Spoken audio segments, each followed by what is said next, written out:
56 years ago, on the beach at Cape May, New Jersey, a 6-year-old girl vanished in the middle of a bustling summer festival, no witnesses, no trace, leaving a shattered family and a stunned community. Authorities suspected a blonde woman who had been seen near the fairground area, but with no evidence and no body ever found, the investigation quickly stalled. Yet for more than half a century, an aging mother never stopped hoping, sending dozens of birthday letters to the daughter she believed was gone. Then one day, when modern DNA technology was applied to re-examine old evidence, investigators discovered one tiny detail everyone had overlooked.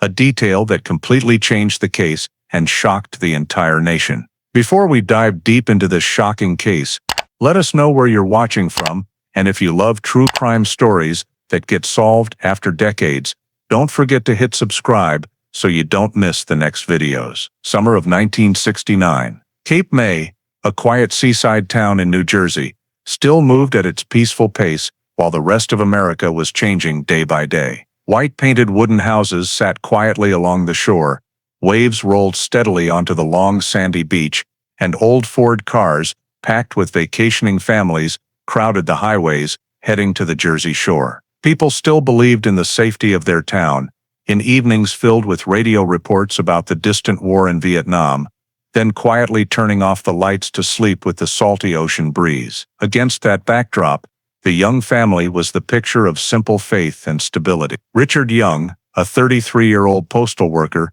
was calm, always on time, and meticulous in every habit. Martha, 30, a gentle and devoted homemaker, cared for their small 2-bedroom house not far from the beach. Their 6-year-old daughter Ella was the center of that little world, a blonde, blue-eyed girl who loved collecting seashells and drawing boats with colored chalk on the wooden porch. Every afternoon she would sit on the steps, listening to her dad talk about the envelopes he delivered across the neighborhoods, while her mom smiled and arranged daisies in a glass vase in the kitchen. On July 12th of that year, Richard had the weekend off. The whole family decided to go to the Wildwood Boardwalk, the biggest summer festival in South Jersey. It was a rare outing for them, a bright day that began with the distant sound of a train whistle and brilliant sunshine sparkling on the water. They parked in the north lot, tickets in hand, and melted into the crowded wooden boardwalk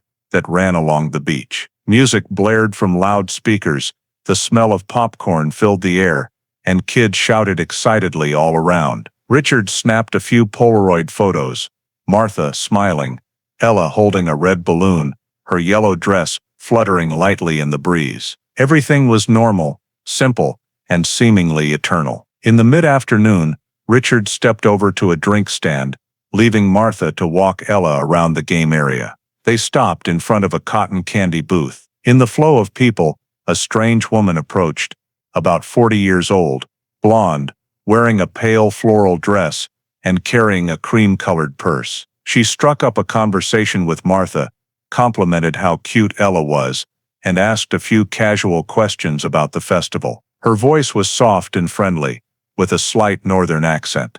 Ella smiled when the woman bent down and handed her a piece of candy wrapped in pink paper. Martha felt a momentary unease, but saw nothing alarming. It all happened naturally, like any brief chat between strangers in a crowded place. Richard called from a distance, signaling he'd be back in a few minutes. Martha turned to answer him, holding the shopping bag. When she turned back, the space in front of her was empty. Ella's red balloon was caught on the wooden railing, swaying in the wind, then suddenly floated high into the sky. No sign of the little girl or the blonde woman.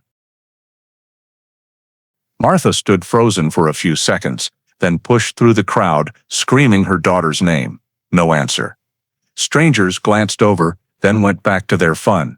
Richard came running when he heard his wife scream. They split up and searched everywhere: the game area, the parking lot, along the pier. They asked everyone they saw, describing the little girl in the yellow dress with blonde hair holding a red balloon. One boy vaguely said he saw a little girl walking with a blonde lady toward the parking lot. No one else confirmed it. The sun sank lower, casting long slanted light across the ocean. Waves mixed with train whistles and music, still playing from the speakers, but all Martha could hear was her own heartbeat. She ran to a payphone, hands shaking as she dialed the police. At exactly 4:47 p.m., the first missing person report for Ella Young was logged in Cape May. 10 minutes later, 2 police cars roared up to the Wildwood Boardwalk, sirens tearing through the half-finished festival atmosphere. Lieutenant Frank Delaney, the shift supervisor, immediately ordered the entire boardwalk and north parking lot sealed off. Hundreds of tourists were stopped and asked to help with identification. Booths that were packing up were told to stay put. Richard and Martha were separated and taken to temporary interview areas for initial statements. Meanwhile, patrol teams fanned out in every direction. One along the beach, another checking the low woods nearby, and the rest sweeping the fairground. Floodlights lit up the area, casting long beams across the damp sand. Martha was still shaking, her voice breaking as she repeated the moment her daughter disappeared, constantly mentioning the blonde woman, tallish, pale floral dress, northern accent, and the candy in Ella's hand. Richard tried to recall the stranger's movements, but everything blurred together in his memory. Delaney took careful notes, marking every small detail, then ordered the northern exits closed and vehicles searched. Witnesses were asked to stay and speak with police. Around 5:30, the first witness, the parking attendant, confirmed he saw a blue Chevrolet Impala leave the lot driven by a woman, with a little girl in the back seat matching the description. He couldn't read the license plate because of the sun's glare, but he was sure the car headed toward the highway. Police logged the information and radioed patrol units to stop any matching vehicle on Route 47. By 6 p.m., the festival area was almost silent. Neon lights going dark, only the red flashes of police cars remaining. Search teams pushed farther southeast, where small roads led into residential areas. 40 officers, firefighters, and volunteers were mobilized with flashlights and walkie-talkies. Another group walked the beach looking for small footprints, belongings, anything of Ella's. All they found were scattered children's shoe prints, quickly erased by the tide. At the temporary command post, Delaney contacted state police for more manpower. As night fell, the ocean wind picked up, waves mixing with the static of radios. Martha, exhausted, sat slumped on a metal chair clutching the sweater Ella had left in her bag. Richard stepped out of the interview area and joined the search along the boardwalk. Police recorded everything. Victim, female, 6 years old, blonde hair, light yellow dress. Time missing, approximately 4:30 p.m. A technician arrived to photograph the scene, marking every notable spot, including the area where Martha had spoken to the strange woman. At 7 p.m., an official alert went out on local radio. Residents poured in to help, bringing flashlights and maps. Delaney set up temporary checkpoints at the 4 main exits from Cape May. Highway patrol scanned the roads for the described car. No results. At 8 p.m., another witness, the ice cream vendor, also saw a blonde woman leading a little girl toward the parking lot. The statements matched, strengthening the theory of an organized abduction. Officers gathered around the command table, comparing timelines and directions. They estimated the car left at the exact time reported by witnesses. By 9 p.m., the entire festival area was fully sealed. All commercial lights were off. Only the cold blue-white beams of patrol cars swept the boardwalk. Exhausted young officers sat on the steps nursing cold coffee. Outside, search teams moved in lines, calling Ella's name into the salty night wind. No reply. At 10 p.m., Delaney contacted the FBI field office in Newark for criminal technical support. He closed the day's report with the line: likely child abduction, female suspect, vehicle blue Chevrolet Impala, license plate unknown. In the small office, Martha collapsed with her head on the table. Richard stood beside her, eyes empty. Police copied Ella's photo from the family's Polaroid roll and printed extras to distribute to neighboring agencies. Out on the water, searchlights still swept the Black Sea as waves rolled in and broke, swallowing every trace. The long night ending in thick silence, heavy with fog and salt. When the first light of dawn painted the cold sand gold, the Wildwood Boardwalk remained completely sealed. At 6 a.m., the New Jersey State Police crime scene team arrived with cameras, measuring tools, and evidence bags. The damp sand still held shoe prints mixed with hundreds of others from the night search.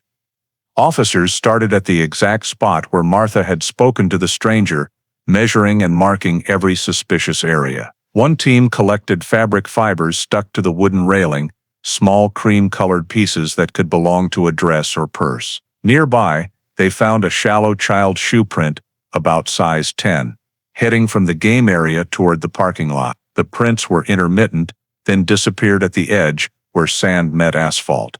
A technician took sand samples from 3 locations, sealed them, and labeled the time. On the railing, 2 faint child-sized fingerprints were found, blurry but possibly usable. No blood, no signs of struggle, no clothing or belongings of the victim within the search radius. Delaney observed the scene and gave his initial conclusion: no forced abduction, highly likely the child was led away willingly. The tech team sketched a probable path from the cotton candy booth along the boardwalk toward the parking lot where the blue Impala was seen leaving. A technician documented everything with a Leica camera, numbering each evidence item. In the parking lot, forensics found a scrap of paper with glue residue and tiny pink wool fibers, but nothing directly linked to the victim. They bagged it anyway for chemical analysis. As the sun rose higher, the scene was methodically cleared. The central fairground stayed closed, more yellow tape strung around a 150-meter radius.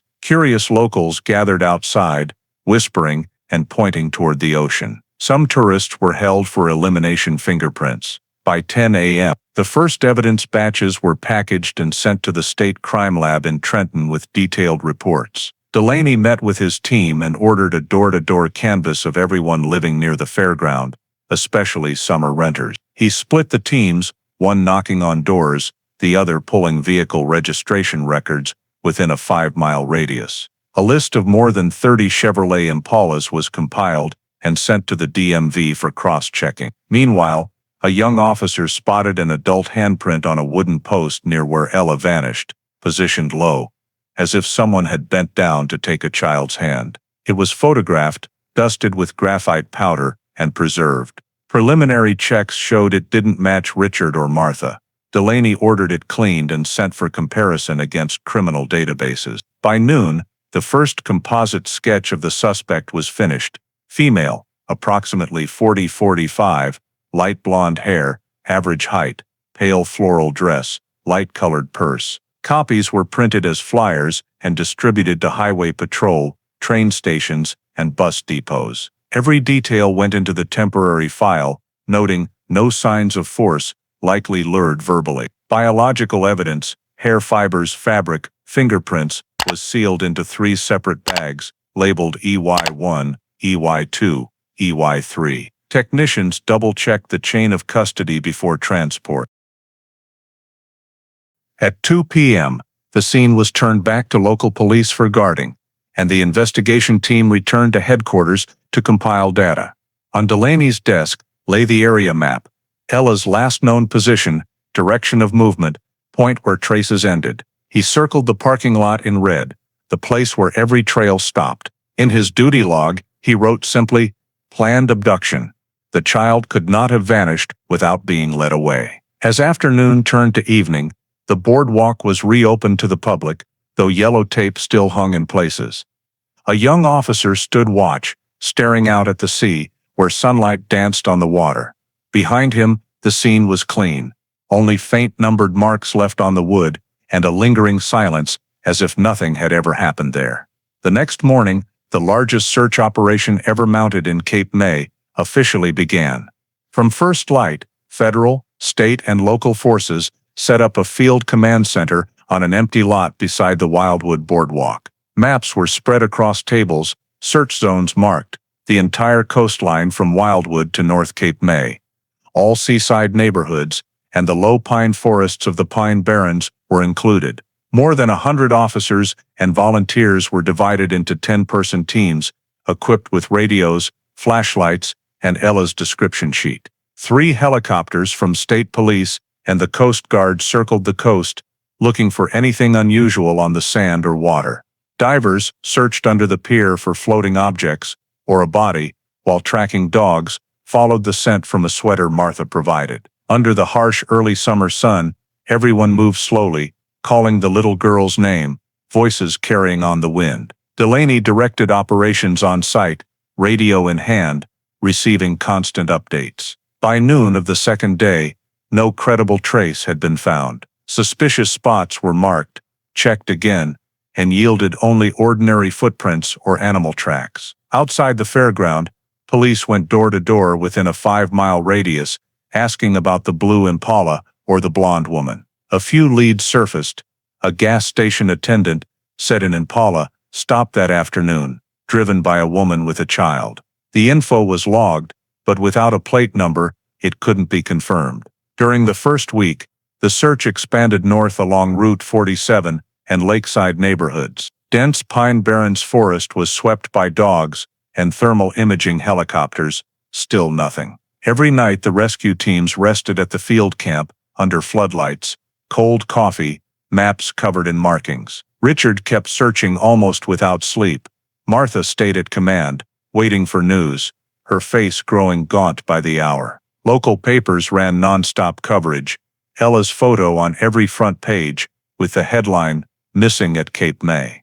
July 12, 1969. Police received hundreds of calls, most false tips or rumors. One anonymous call claimed Ella was seen in Atlantic City. Officers rushed there, but found a different child. Every lead dead-ended. On day 10, divers finished the deep water area around the pier. No objects found. Report conclusion: no evidence victim fell into the ocean. Meanwhile, the crime lab continued analyzing scene samples, but nothing matched existing databases. By day 15, the search radius reached 50 square miles, including rural areas bordering Atlantic County. Over 200 people and 15 tracking dogs were involved. Still no results. Delaney met with the FBI rep to reassess. The interim report stated, "No evidence, victim deceased, high probability removed from area by motor vehicle." By day 20, hope was fading. Volunteers dwindled, helicopters flew only twice daily. The beach returned to normal, tourists poured back in, yellow tape came down. Only a small police post remained on the sand. In the command office, Delaney reviewed everything and wrote in his log, "No physical evidence, no body, no trace. Victim likely left Cape May." On the morning of day 21, the search was officially stood down. The Field Command Center was dismantled, the active investigation suspended, files moved to storage. Ocean wind blew across the now empty boardwalk, tire tracks from rescue vehicles still visible in the sand, then washed away by the tide. The operation ended in heavy silence. No one said it out loud, but everyone understood the 6-year-old girl had vanished without a trace on what seemed like the most ordinary summer day on the New Jersey shore. 3 weeks after the search operation ended, Cape May was no longer the peaceful summer town of 1969. News of Ella Young's disappearance had spread far beyond local boundaries, splashed across major newspapers in the Northeast. Outlets like the Philadelphia Inquirer, the New York Times, and the Washington Post ran investigative pieces questioning the competence of the local police and why the case remained unsolved. The photo of the little blonde girl with bright eyes and a tilted smile from a Polaroid became the front-page image, a collective national obsession. Crowds showed up at the Young family's home bearing flowers and sympathy letters, but also suspicious glances. The media camped outside day and night. Martha could barely leave the house without reporters chasing her, asking about the moment she lost her child, about the blonde woman, about how she felt. Richard went back to work at the post office, but coworkers whispered behind his back, convinced he was hiding something. The pressure wore both of them down. Meanwhile, police were flooded with false leads. In the 2 weeks after the story went national, more than 500 calls poured into the Cape May tip line and the FBI field office. A woman in Delaware swore she saw Ella in a supermarket. A truck driver reported spotting a girl matching the description at a rest stop on I-95. A family in Maryland sent photos of a strange little girl who had appeared near their house. Every lead was checked. Every time hope flared, it died again. When tabloids started running wild rumors, public suspicion turned toward the family itself. One local paper ran the headline, "Do the people inside the house know the truth?" based on gossip that Martha had argued with her husband and suffered from postpartum mental issues. Police were forced to reopen internal family interviews. Richard was brought in again to provide additional statements, especially about the minutes he left his wife and daughter at the festival to get drinks. He cooperated, but he was exhausted and angry. Martha was called in for a third round. The same questions, drilled deeper. Did she fight with her husband? Had she ever hit the child? Could she remember exactly what the strange woman said? The interrogation dragged on for hours and ended in tears. When she got home, she was on the verge of collapse. That night, neighbors heard Richard smashing things in the living room. Rumors spread fast, and just days later, a New Jersey TV station ran a segment with a Chiron reading police examining possible family involvement. Public opinion split. Some believed the family was innocent. Others were certain something was being covered up. Anonymous letters arrived at the station accusing Richard of affairs and wanting to erase the past. All of it was baseless, but Delaney still had to verify every claim. He and two officers went to the young house, cross-checked bank statements, Richard's work schedule, nothing irregular. A search of the home turned up no signs of crime or concealed evidence. Every piece of physical evidence pointed away from the family. Delaney reported to the FBI, no evidence of direct family involvement. Still, he acknowledged the case was veering in a dangerous direction because of public pressure. At the same time, some FBI agents noticed disturbing patterns in the file. The description of the blonde woman matched individuals linked to several child abductions in the Northeast during the same period.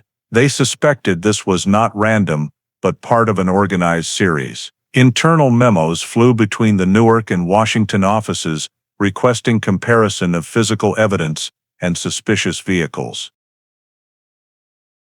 The information was not made public, but inside the Bureau, the focus quietly shifted from the family to the possibility of a kidnapping ring. By early August, the public pressure had not eased. Martha was advised to leave Cape May for a while to escape the media. Richard stayed, gave one final interview to the local paper, and said he just wanted an answer, even if it was the worst one. Police continued to receive dozens of new tips, most contradictory, repetitive, or worthless. Delaney compiled everything, circled 12 potential suspects who had been near the fairgrounds, including 3 women. None perfectly matched witness descriptions.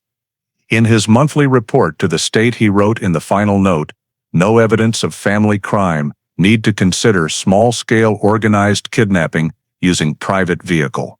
Those dry lines marked the first real shift in the case file, from internal suspicion to a mystery far bigger than this quiet seaside town. 3 months after Ella Young's disappearance dominated national news, Cape May returned to surface calm, but beneath it, the whole community was exhausted and hopeless.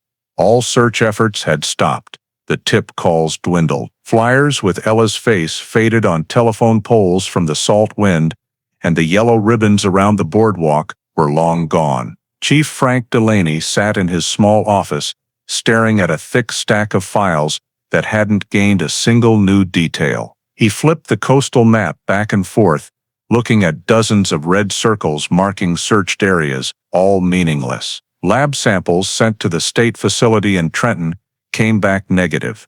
Fingerprints, fibers, sand, shoe prints, nothing identifiable. No new witnesses, no green Impala ever found. The FBI pulled out in early September, leaving Delaney and 2 local officers to keep reviewing with no resources. Each day the press paid less attention. The story of the little girl kidnapped in Cape May was quickly replaced by war news and politics. In town, people started avoiding Ella's name. Richard kept going to work, but was often absent, eyes empty. Martha couldn't stand the pitying looks from neighbors and moved to her sister's house in Vineland.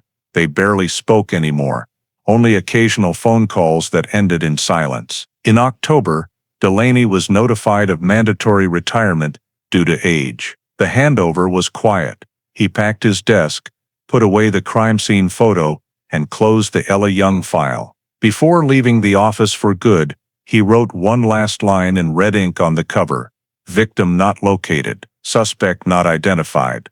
Archive." When he locked the door, late afternoon light fell across the salt-stained sign, Police Department, Cape May Township. Inside, a file now over 700 pages thick was placed in a metal cabinet labeled "Ooze Solved Kidnapping, Case NJ 69072-1E." A copy was sealed and sent to the State Archives in Trenton. A small entry in the annual log read, "No progress, no new evidence." By the end of 1969, the case was officially shelved. No more budget, no more special patrols, only automatic periodic reports sent to the state system. Martha lived quietly in a small apartment, refusing all interviews. She kept a few photos of Ella in a wooden box, sealed, never to be touched. Richard transferred to a post office in Pennsylvania, then moved out of state entirely. No one knew where he ended up. Neighbors said he came back to Cape May once, stood on the beach for a long time, then left without a word. The old Young house was later sold to a young couple who knew nothing of its past beyond whispered fragments from locals. For the police department, Ella Young became a procedurally closed file, yet still hung in the minds of everyone who had worked it. Officers from the original search were reassigned. No one mentioned the case again. Whenever Delaney visited the old station, he only glanced at the cold metal cabinet with its bold yellow unsolved label, then walked away. In Cape May, the ocean still crashed against the boardwalk, and the night wind made people shiver for reasons they couldn't name. The kidnapping of a 6-year-old girl seemed finished, but for those who lived through it, it left a long, unfillable void, like the patch of darkness between two streetlights on the coast road, where everything looks peaceful, yet something forever remains unseen. In 1975, 6 years after the Ella Young disappearance was temporarily closed, the metal cabinet in the basement of the Cape May Police Department was opened again. The officer tasked with reviewing it was Sam Harper, a 32-year-old detective recently transferred from property crimes to major crimes. Harper was former military, meticulous, patient, and known for his memory for detail. He received the old file with its faded yellow label, hundreds of pages of reports, maps, interview transcripts, and crime scene photos, yellowed by salt air. He read for days, marking questionable points in red pencil. He realized most of the data was scattered, but one detail kept repeating across witness statements: a 1967 green Chevrolet Impala, leaving the parking area around 5 p.m., the day Ella vanished. Nearly every witness described it similarly, yet the lead had never been fully pursued. Harper re-examined vehicle reports and saw that in 1969, police had compiled a list of more than 30 similar cars in the area, but never pinned one down. He requested the full New Jersey DMV registry extraction for green Impalas owned within a 30-mile radius of Cape May at that time. 3 days later, the results showed 5 matches. 4 had been junked or transferred. The 5th was registered to a woman named Evelyn Carter, age 42, a nurse, permanent address in Atlantic City, just over 40 miles from the scene. Harper discovered Carter had worked part-time for a mobile clinic that participated in a community health fair the same weekend as the Wildwood Boardwalk Festival. That caught his attention. He drove to Atlantic City, to the address on file, a small 2-story house near Pacific Avenue. He knocked one morning. The woman who answered was Evelyn Carter, blonde hair now streaked with gray, slim build, calm voice. Harper identified himself and asked about the Impala. She said she had sold it years ago to a man in Millville, but couldn't remember his name. When asked if she had attended the 1969 Wildwood Festival, she paused, then answered vaguely, "Maybe, I went with coworkers." Harper noted it, observed many framed landscape photos inside, no children. He noticed one small frame turned face down on a shelf, but didn't ask. After the visit, he requested verification of the car sale from the state registry. Records showed the Impala remained in Carter's name until it was scrapped at the end of 1970.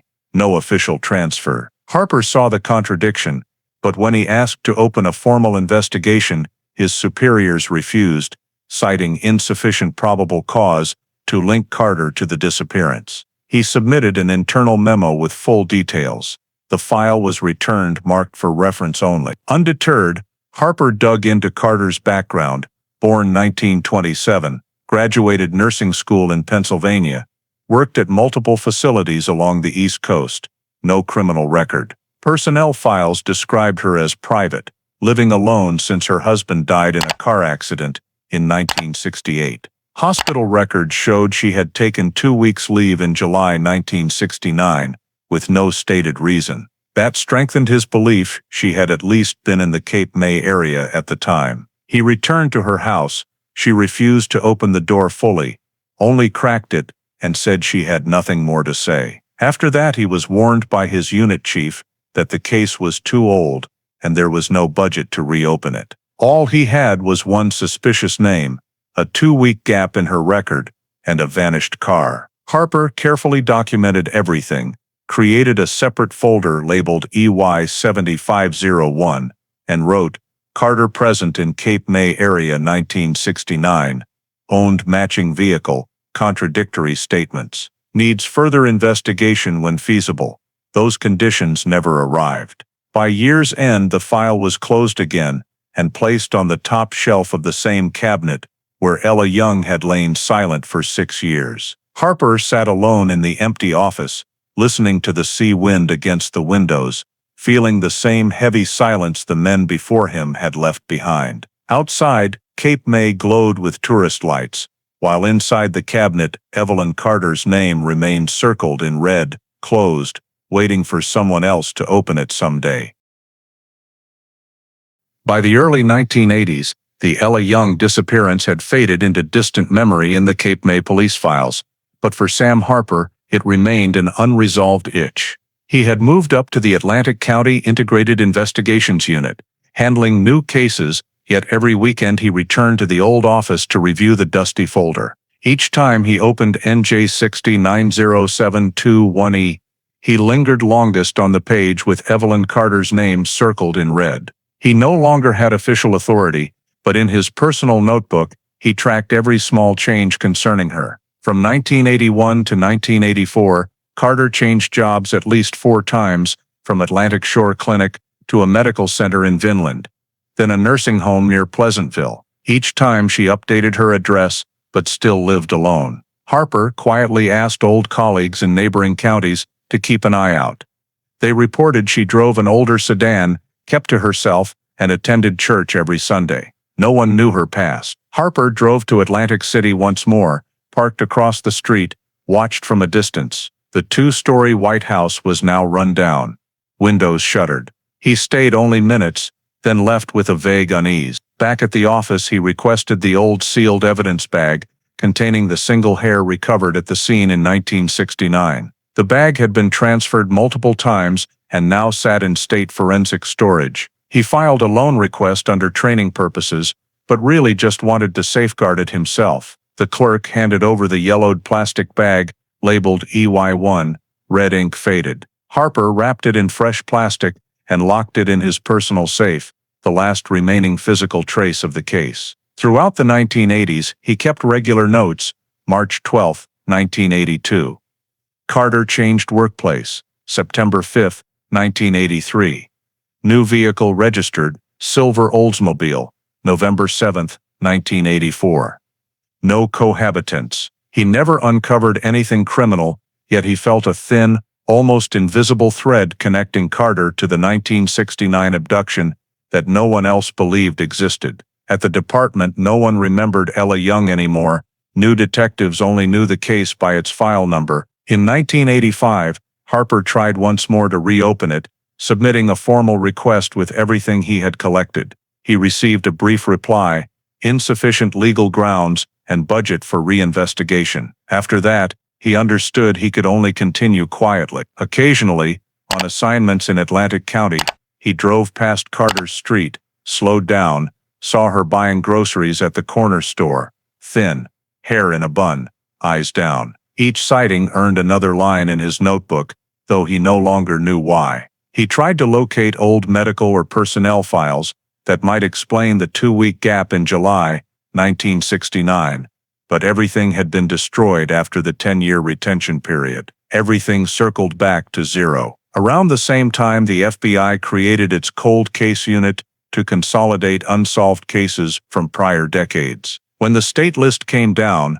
Harper added Ella Young. He personally prepared the submission summary, scene diagram, key statements, and his own report on the potential suspect. The package was over 200 pages, plus the freshly sealed evidence bag EY1. At the end of 1987, the case was officially entered into the New Jersey Cold Case Archives. On the transfer form, Harper signed beneath the line, "Case no longer under active investigation." He kept the final copy in a private drawer and wrote by hand on the cover, "If new technology becomes available, test again." That was the last time he touched Ella Young evidence for many years. As he left the office, he looked through the window at a foggy Atlantic winter, yellow streetlights dimly reflecting on wet pavement. Far off, the ocean kept its steady rhythm against the shore, like the repeated cadence of a story with no ending.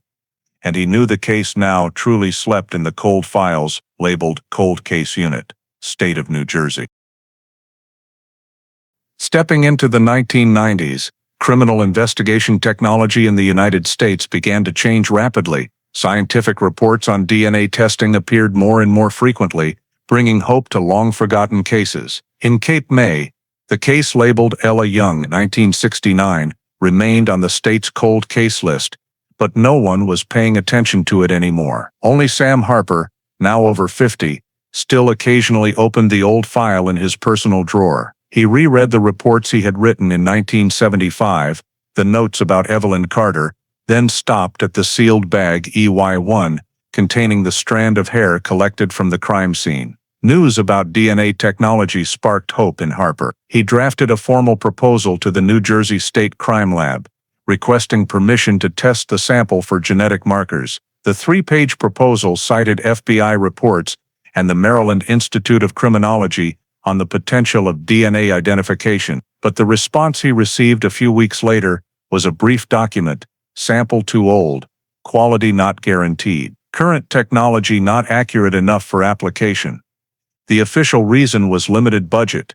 They could not prioritize a file more than 20 years old. Harper read those lines over and over, then folded the letter and placed it back in the old file. He still believed that strand of hair held the answer, but at that time, it was all beyond the reach of a local investigator nearing retirement. In 1992, the state's cold case unit was transferred to centralized FBI management. Thousands of files were moved to the Archive Center in Quantico, including the Ella Young case. Harper signed the transfer form, watching the file coded NJ609071EI, being placed in a metal box and sealed. He kept a personal copy, containing his private notes, crime scene diagrams, and a few black and white photographs. That was all he was allowed to take before handing over the case. On the other side, the lives of those once involved drifted quietly onward. Martha, now over 50, lived alone in a small apartment in Vinland.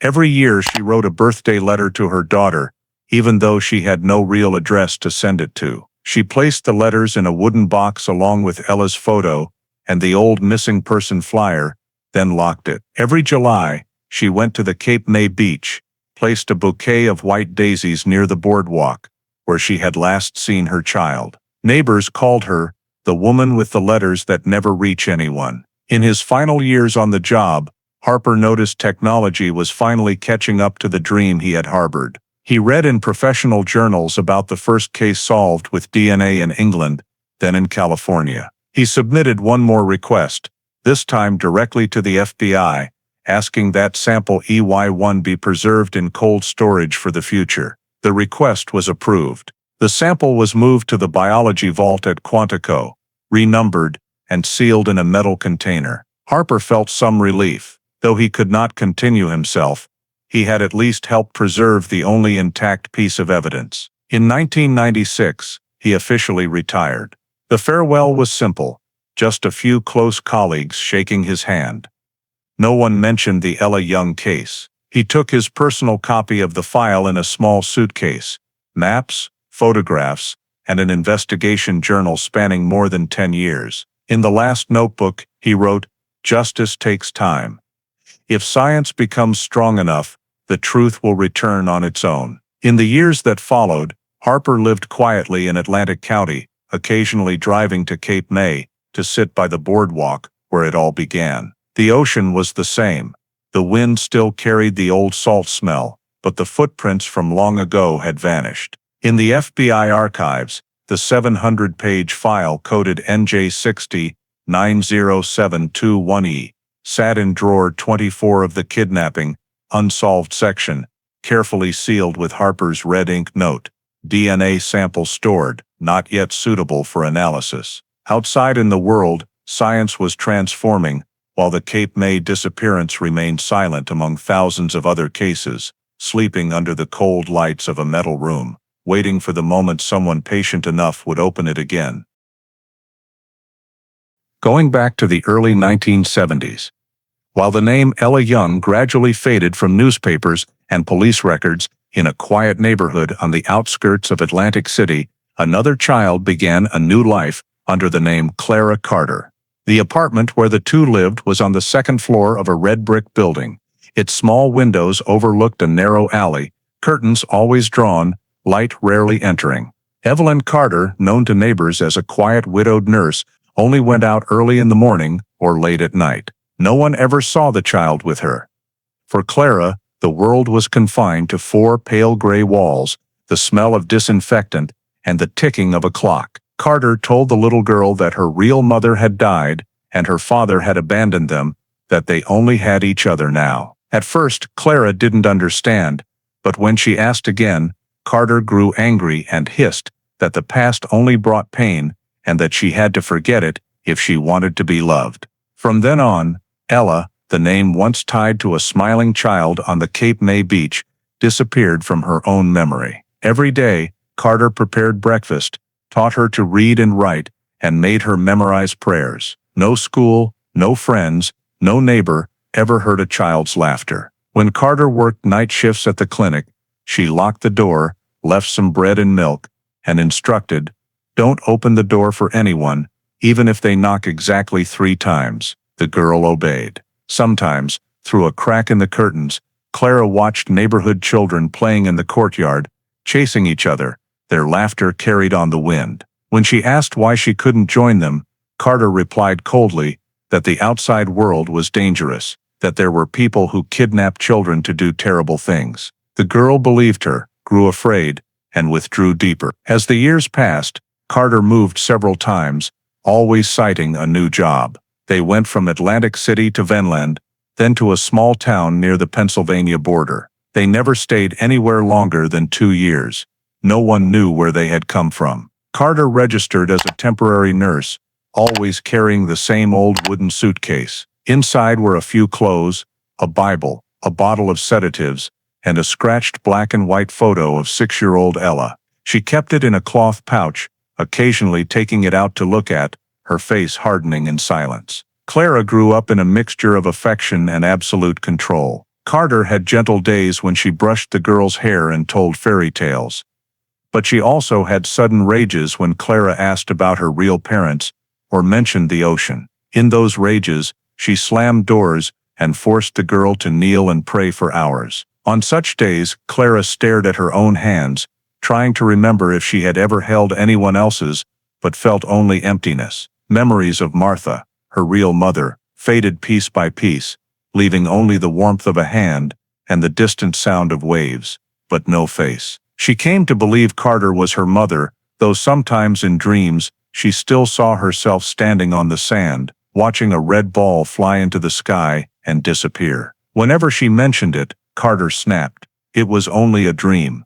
You have to forget. When Clara turned 8, Carter bought her a small plastic doll, the only toy in the house. Every time the girl held it, Carter reminded her to take good care of it, because it was a gift from Daddy. Gradually, she believed the memories she had been given were real, and the other fragments were just imagination. Life continued like that, repetitive, closed off. Carter kept working at outlying clinics, never staying long enough for anyone to ask about the child. She had forged Clara's birth certificate, listing New York as the place of birth and herself as the mother. When necessary, she introduced the girl as adopted. No one suspected, because they shared the same blonde hair.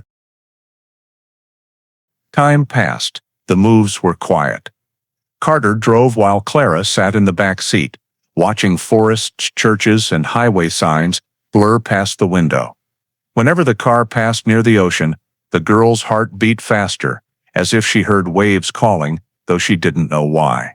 Sometimes Carter allowed her outside in the evening, just a 10-minute walk around the block. Clara looked at lighted windows, heard people laughing, then returned in silence. Carter locked the door twice, drew the curtains, and placed the key on the table. In the girl's mind, the outside world existed only through the small window, where car headlights passed like cold stars. By age 12, Clara had completely forgotten she once had another name or lived somewhere else. Dreams of the ocean grew rare, replaced by blurry images of white rooms, the squeak of nurses' shoes, and the familiar smell of antiseptic. Evelyn Carter became the sole center of that world, the protector, the provider, but also the wall separating her from the rest of life. Every memory before age 6 was washed away like sand by the tide, leaving only faint traces in her mind, a patch of blue sky, someone calling Ella, and the feeling of a small hand slipping forever from another. When autumn 1998 swept across the eastern United States, Evelyn Carter fell ill. She was over 70, her hair almost completely gray, her hands too shaky to hold a syringe. Clara, then 25, was used to caring for Mom, cooking, laundry, preparing medicine. Carter's illness began with long coughing fits, then gradual weakness. She refused the hospital, saying, "It's better at home." Their small apartment on the outskirts of Harrisburg grew quieter than ever. Carter lay on the old wooden bed, breathing unevenly. Before she died, she grasped Clara's hand and whispered, "You don't need to look for anyone. You belong to me." Those were her last words. Carter died one November night, leaving no will, no relatives. Clara arranged the funeral and buried her in the small cemetery near the local church. While cleaning out her things, she found an old tin box hidden behind the wardrobe. Inside were yellowed documents, a birth certificate in the name Clara M. Carter, born February 5, 1963 in New York. Mother listed as Evelyn Carter, clearly a photocopy, the stamp obviously forged. At the bottom was a torn black and white photo with shaky handwriting. Ella Young, Cape, May 1969. She stared at the little girl in the picture, bright eyes, blonde hair, the same tilted smile she saw in the mirror. Next to it was an old newspaper clipping, "Girl missing at boardwalk." Clara's limbs went numb, her heart pounding. She opened another envelope in the box and found faded photos, including one of a younger Carter in a floral dress. Everything was arranged like a silent confession. That night, Clara sat in the silent apartment, spreading all the papers across the floor. Each sheet, each word overturned the world she had believed in. For years, Carter had insisted she was her biological daughter, that her father was dead, that no one else remained. But now the proof lay before her that her entire life had been built on lies. A few days later, Clara bought a used computer from a second-hand shop. She had never used the internet before. In the dim glow of the CRT monitor, she typed Ella Young, Cape, May. Results appeared, digital copies of old news stories. She saw the same little girl from the photo on the website of a missing children organization. Missing July 12, 1969, New Jersey. Age 6, eyes blue, hair blonde, height 3 feet 6 inches. Her heart nearly stopped. Buried memories from 20 years ago flooded back in fragments, the sound of waves, a red ball, a hand holding hers, then letting go. She scrolled down to the possible age-progressed photo, a computer-generated image of what the child would look like at around 30. The face was almost exactly hers now. Clara stumbled from the chair and dry heaved over the sink. Fear crept into every fiber of her body. If this was true, the woman she had cared for all those years was the one who had stolen her childhood, stolen her very identity. Everything she had believed, every word of love was false. All night she sat staring at the screen, afraid to turn it off. Questions spun. If she called the police, what would they think? Who would she be? She had lived under a false name for 20 years, with no real legal documents, no one to verify her origins. She feared suspicion, accusations, being dragged into a past she wasn't strong enough to face. The next day, Clara locked the tin box and hid it deep in a drawer. She told no one, called no police, wrote no letter to the Missing Children organization. She only went to the cemetery and stood a long time before Carter's grave. The woman was dead, taking every explanation with her. Clara was alive, trapped between two names, Clara and Ella, not knowing which truly belonged to her. She decided to stay silent. Instead of destroying the past, she chose to continue living under the false identity, because she had no idea where reclaiming her real name would lead her life. Clara sold the old apartment, moved to a quiet suburb of Reading, Pennsylvania, rented a small studio, and worked in a local bookstore. On empty evenings, she still opened the computer and looked at the photo, Ella Young, 1969, but never searched further. Every July, she felt an unexplained restlessness, as if something in the air reminded her she was living in place of a child who had once vanished. She kept all of Carter's documents, not out of love, but because she was afraid that if she threw them away, she would lose the only proof that her real past had ever existed. In her new apartment, she spoke little, avoided people, lived like a ghost among the crowd. She still used the name Carter, signing Clara on every form. No one knew that inside her mind two names still battled, one belonging to the dead woman, one to the child whose entire life had been stolen. She did not know who she was, only that she was alive, and that seemed to be the only thing she could do to maintain the fragile balance between truth and lies, between love and guilt, between Clara and Ella. 20 years after Evelyn Carter's death, a quiet turning point formed hundreds of miles away from Clara Carter's silent life. In 2018, the Federal Bureau of Investigation launched the DNA Justice Initiative, a nationwide program to reanalyze missing persons and unsolved cases using next-generation gene sequencing technology. Thousands of samples stored since the 1960s and 70s were removed from cold storage at Quantico for retesting, including file NJ60-90721, Ella Young. The strand of hair collected nearly half a century earlier,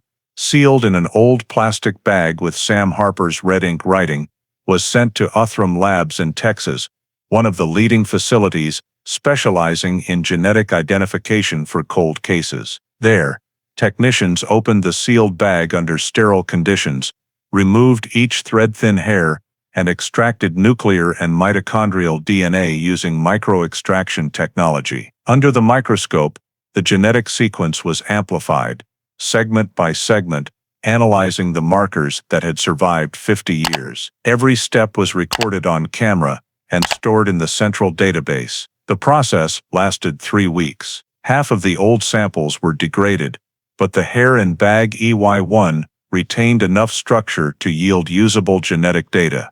When the genetic map appeared on the screen, the string of A, T, G, and C formed a unique identifier, a biological fingerprint. Uthram Labs compared it against the National CODIS database, which holds millions of DNA profiles from criminals, missing persons, and relatives. There was no match with any criminal record, but the system detected partial genetic markers matching a sample from a woman in Pennsylvania who had voluntarily submitted DNA for a medical program in 2010. Her code was CC 2984. A preliminary report was sent to the FBI data center at Quantico for verification. At the same time, analysts in the DNA Justice Initiative were reviewing more than 200 child abduction cases from the 1950s through the 1970s. They used algorithms to search for correlations between old genetic samples and current civilian medical records,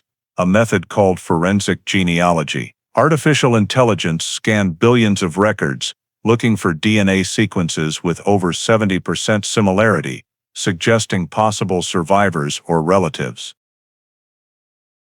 In the database, the Ella Young file was flagged high priority because the sample was intact and the disappearance had lasted an exceptionally long time. When Othram's results arrived, the software highlighted 3 individuals with potential genetic links. The person coded CC2984 showed a 99% match. Analysts determined further demographic cross-checking was needed: age, gender, residence. Administrative records showed CC2984 was a woman living in Reading, Pennsylvania, birth year approximately 1963, according to her documents, no criminal record, employed at a local bookstore. Upon closer inspection, they noticed an anomaly. The reported birth year matched the date Ella Young went missing, yet no original birth certificate existed in the New York state system where she claimed to have been born. That detail immediately drew the attention of the Special Investigation Team. The 47-page Othram report detailed the DNA extraction process, genealogical match results, and recommendation to continue verification of individual CC2984 through direct identification.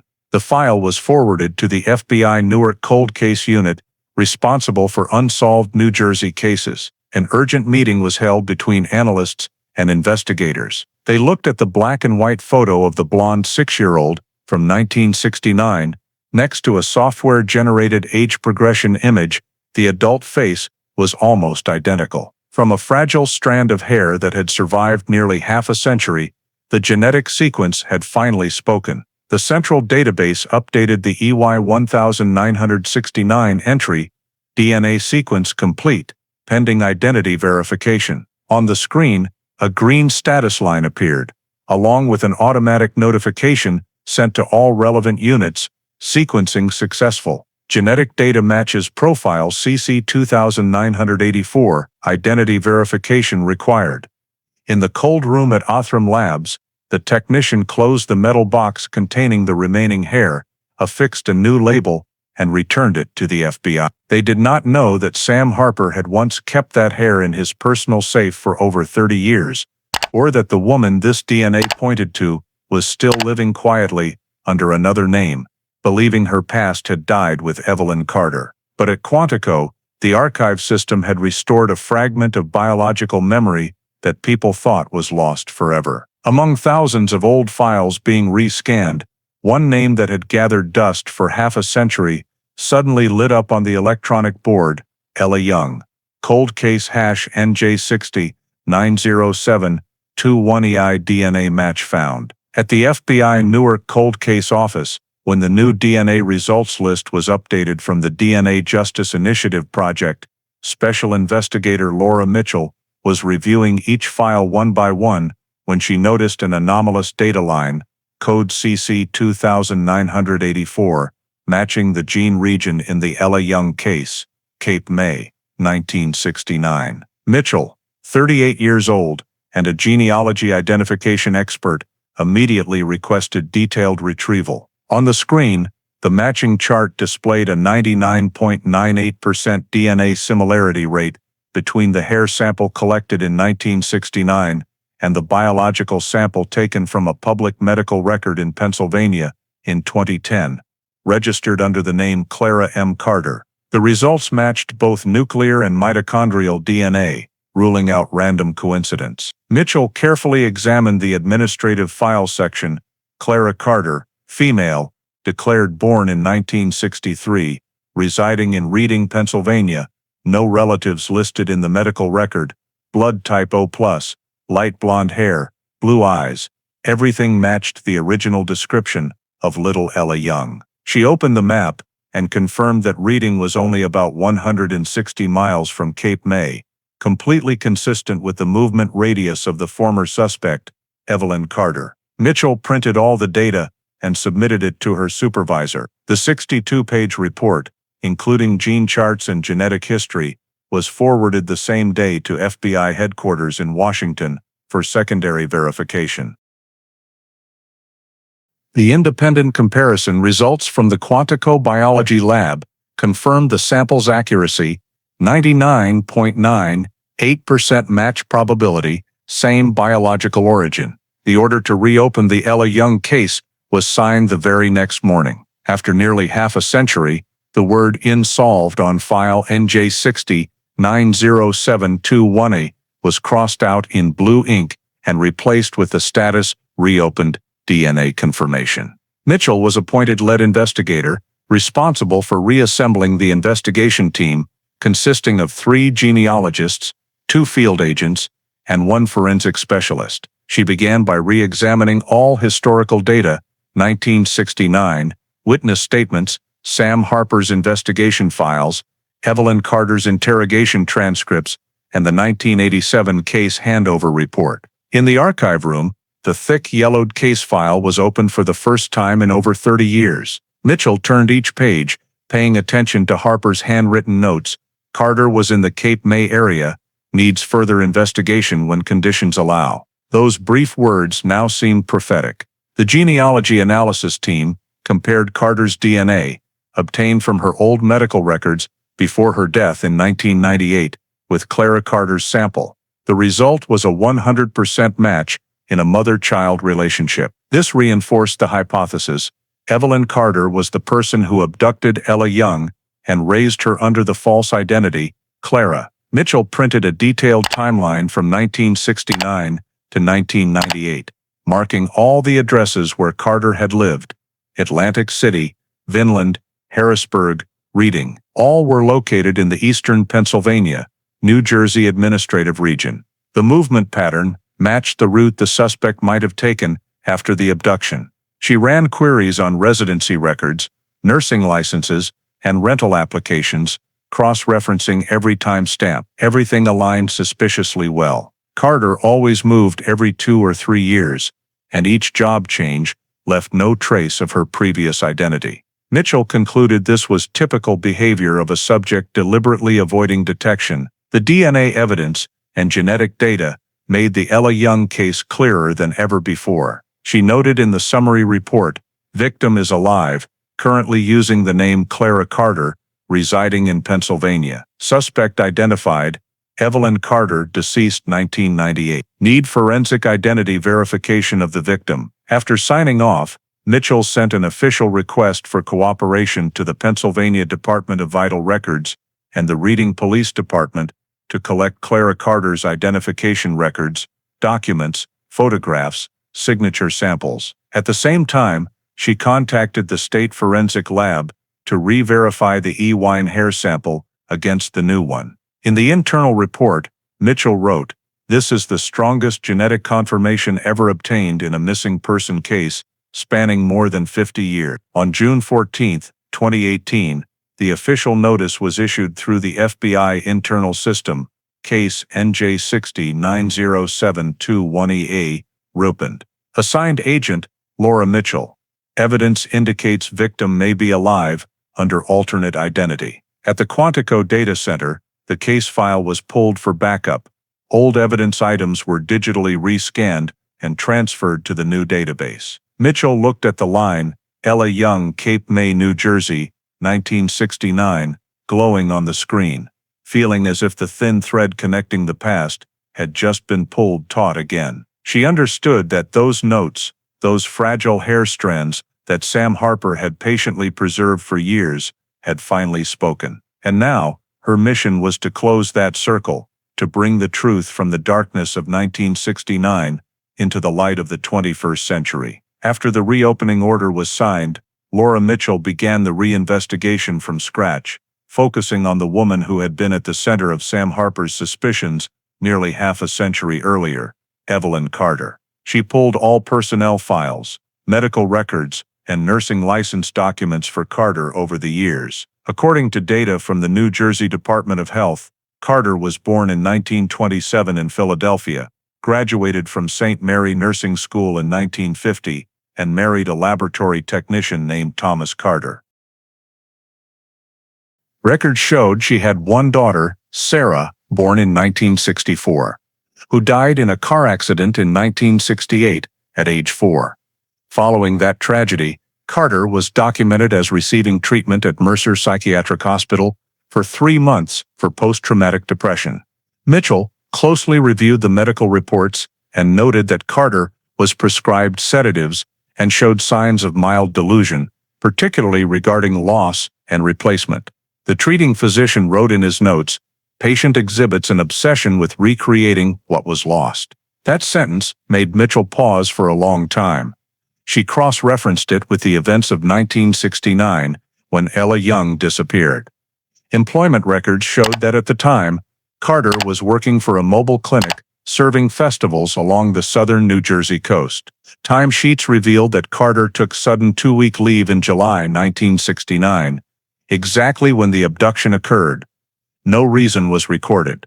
Mitchell immediately requested all remaining records from the now-defunct Atlantic Shore Medical Unit where Carter had worked. A few days later, the State Archive sent the surviving documents, including a handwritten leave request from Carter citing personal reasons. She continued checking nursing licenses in neighboring states. From 1970 to 1980, Carter repeatedly changed workplaces: Vinland, Atlantic City, Harrisburg, all within 200 miles of Cape May. Each move required relicensing, but she never stayed longer than 3 years. This pattern matched the notes Harper had left behind. Mitchell sent requests to former facilities for witness verification. A retired nurse, who had worked with Carter at Atlantic Shore in 1969, recalled that Evelyn disappeared for a while and came back looking different. Quieter and thinner, but her eyes were strangely bright, like she had found something. When asked if she ever saw Carter with a small child, the woman hesitated and said, "I think so, but I'm not sure." Mitchell reviewed Carter's old rental records in Atlantic City. From 1969 to 1971, Carter lived on the second floor of a wooden house on Ventnor Avenue. She and the field team visited the location, now a small bakery. The current owner, 80-year-old Lillian Hayes, still remembered the former tenant.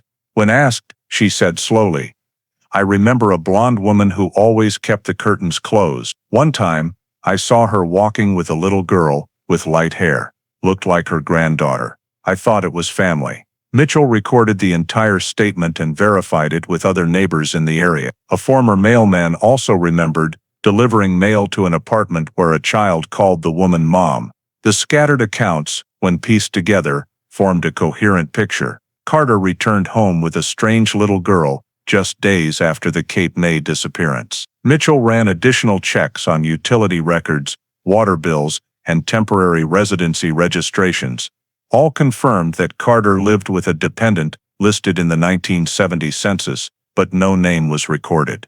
The age field read 6. When combined with the DNA evidence, Mitchell understood there was no doubt left. Carter had abducted Ella Young, taken her to Atlantic City, changed her name, and created the new identity, Clara Carter. The motive likely stemmed from psychological disorder following the loss of her own child, leading to replacement behavior. The 1968 psychiatric report and subsequent actions perfectly matched the syndrome known as replacement delusion. In the report sent to headquarters, Mitchell wrote, "Based on DNA evidence, witness statements, movement data, and medical records, Evelyn Carter is confirmed as the sole suspect in the 1969 abduction of Ella Young. Motive: psychological disorder following child loss, resulting in appropriation and assimilation of the victim as her own biological child." On June 22, 2018, Carter's criminal file was reactivated and labeled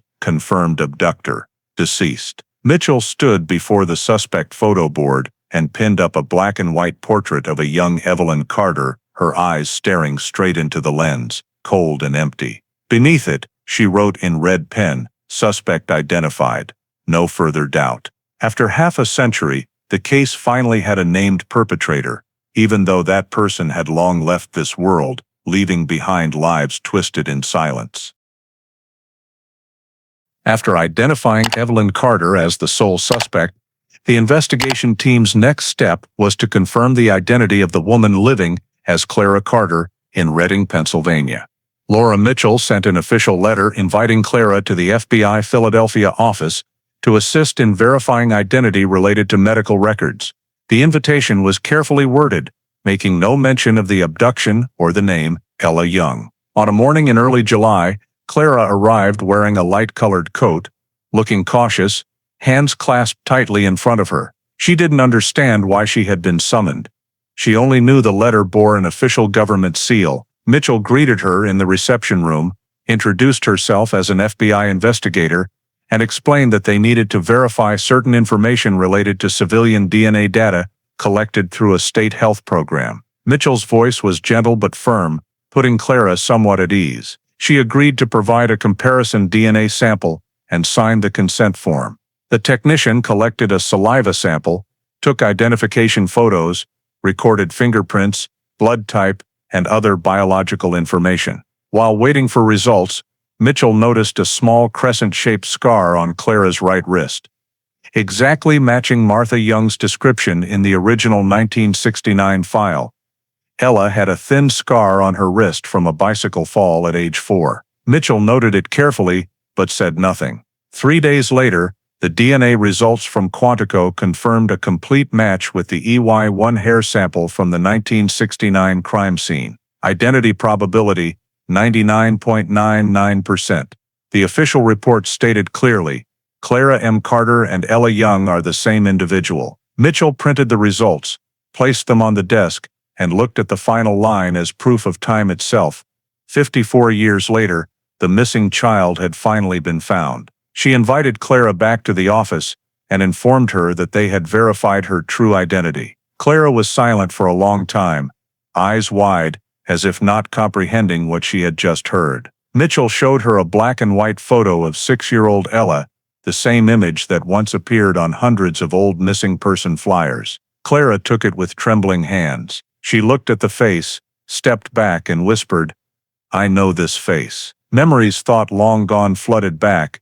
The beach, the sound of waves, a red ball, her mother's hand. She broke down sobbing, nearly collapsing.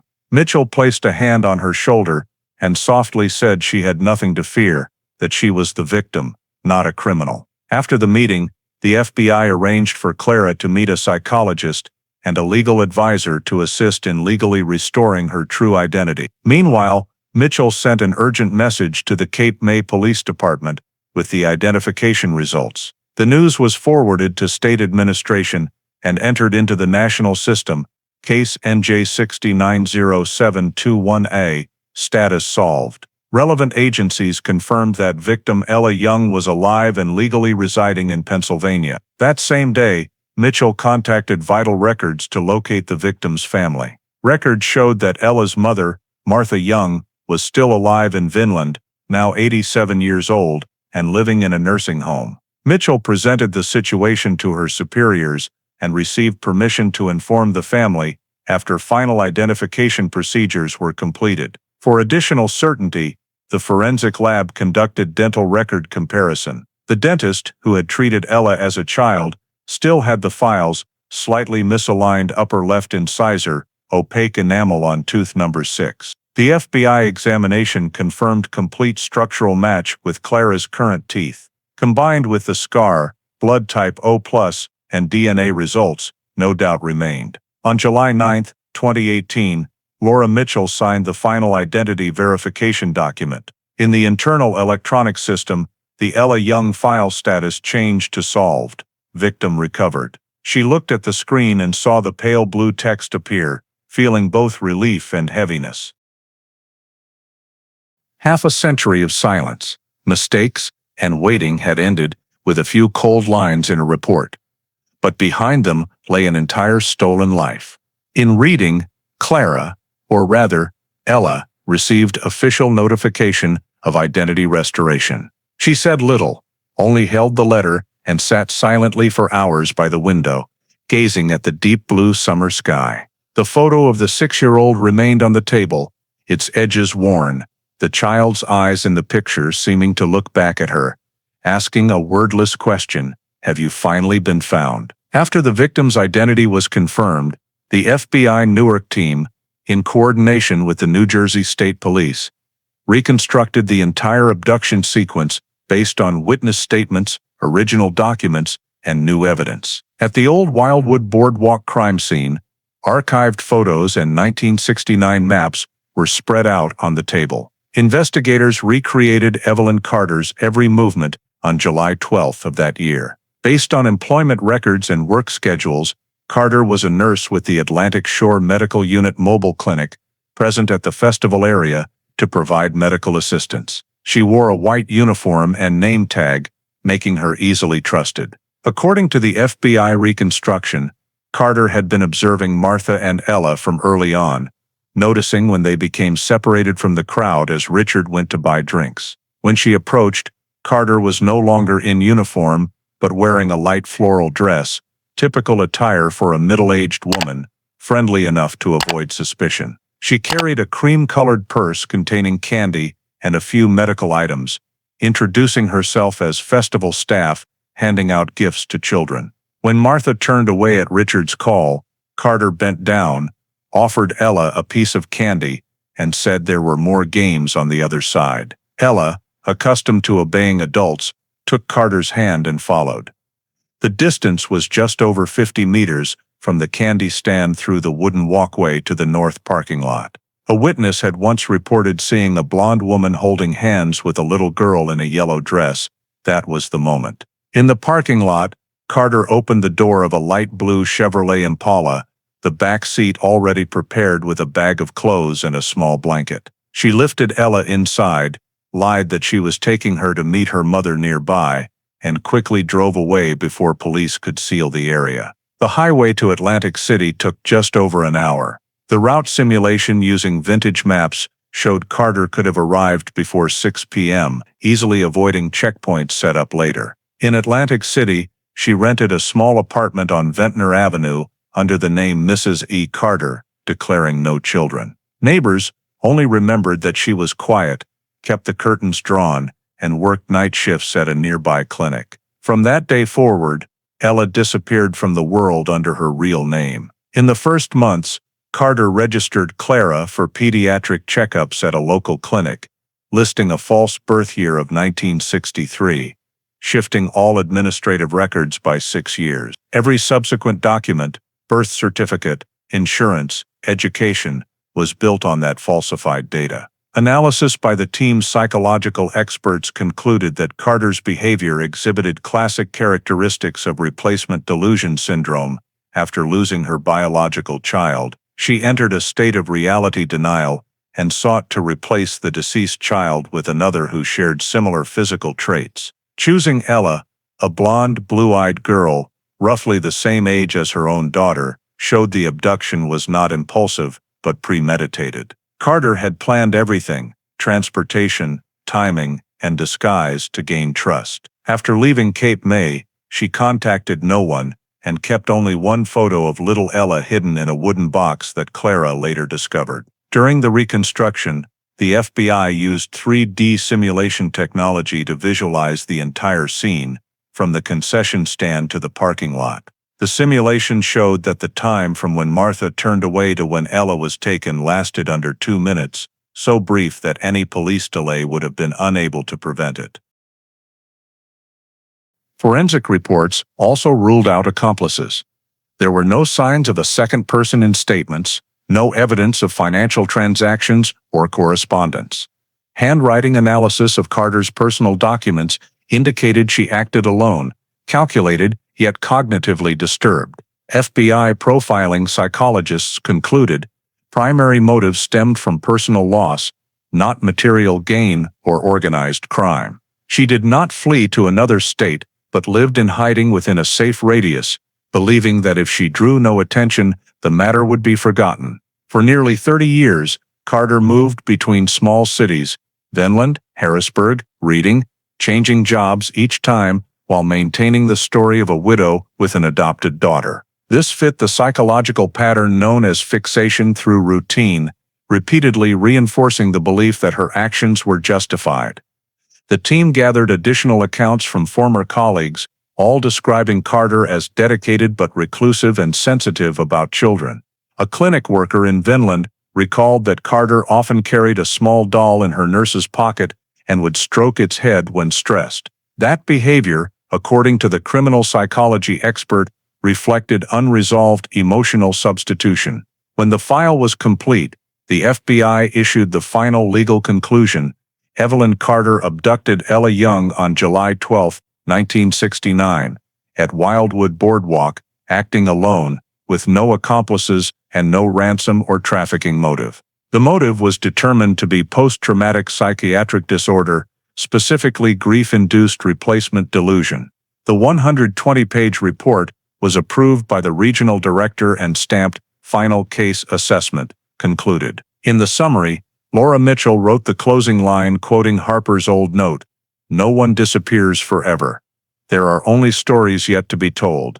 And now that story had finally been told in full, with all the truth that the sea and time had tried to hide for half a century. 2 months after the legal report was finalized, FBI Newark held an official press conference to announce the resolution of the Ella Young case, cold case #NJ690721E. On the morning of September 4, 2018, the large lobby of the regional headquarters was packed with reporters, cameras, and representatives from federal and New Jersey state law enforcement agencies, along with the victim's family. On the podium, lead investigator Laura Mitchell, who had overseen the final phase of the case, stepped up alongside the regional director and the head of forensics. Behind them was a large board displaying a black and white photograph of 6-year-old Ella Young, next to a current color photo of Clara Carter, with the words "Found alive after 54 years. Camera flashes went off continuously as Mitchell began summarizing the investigation. She recounted the case's journey from the summer of 1969,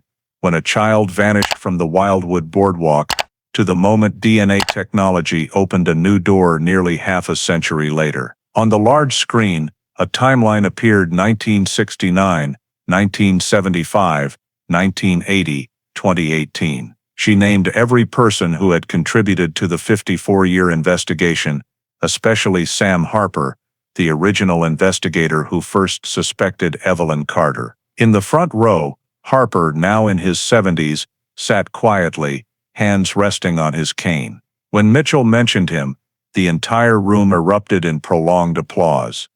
She said, "Without his persistence and belief, the strand of hair collected in 1969 would likely have been forgotten forever." The next slide showed an enlarged image of hair sample EY1, a genetic map, and a 99.99% DNA match between Ella Young and Clara Carter. Mitchell explained in detail how next-generation gene sequencing technology made it possible to recover genetic data from decades-old evidence, demonstrating the power of science in modern justice. She then moved to the crime reconstruction, presenting evidence that identified Evelyn Carter, a nurse, widow, and sufferer of psychiatric disorders following the loss of her own child, as the sole person responsible for the kidnapping. Reporters scribbled furiously and asked questions about motive, possible accomplices, and the victim's life. Mitchell answered calmly and clearly, "Carter acted alone. There is no evidence of assistance or any broader conspiracy.